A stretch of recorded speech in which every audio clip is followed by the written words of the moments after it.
Well, students at Reynoldsburg High School Livingston campus continue to protest a teacher who allegedly said a racial slur in class last week.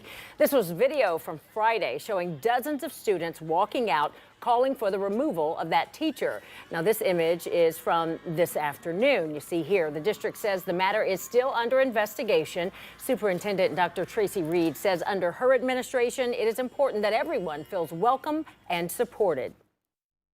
We also recognize that we have to create a culture and a climate for our young people that is supportive, that is safe, that recognizes and values their differences.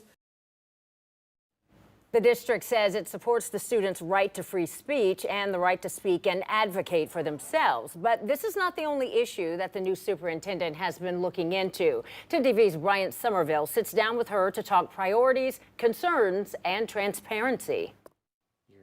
Dr. Tracy Reed knows it's only been 2 weeks. She knows she is the 5th person to sit in her seat in less than a year.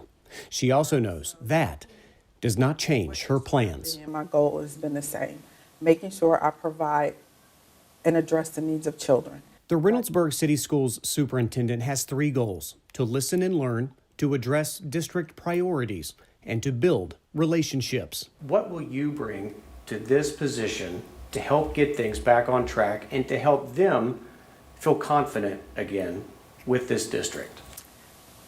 So again, having open communication, being honest and transparent. Melvin Brown left at the end of the 2022 school year. Gary Lee Ogden was hired to take his place, but resigned weeks before the fall semester started. Dan Good was named interim in July of 22, but stepped down in October. He was replaced by Jocelyn Cosgrave before the hiring of Dr. Reed.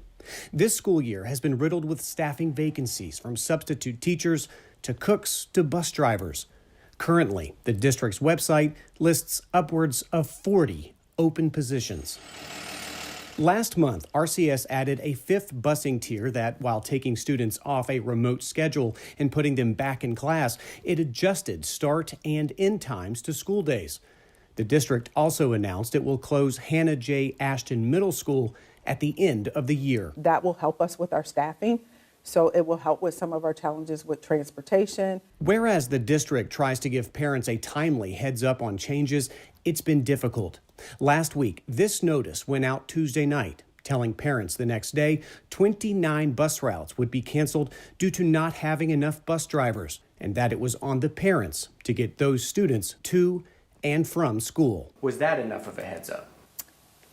We try to make decisions as quickly and as possible. All I can say is that we're doing our due diligence on making sure that we communicate in a timely way for addressing any of the challenges that we may see. Communication and transparency, the pillars of Dr. Reed's administration, hoping to move RCS forward. I just have to keep doing what I'm doing and being out here talking to people, making sure they understand, and just creating an atmosphere of, I call it teamwork.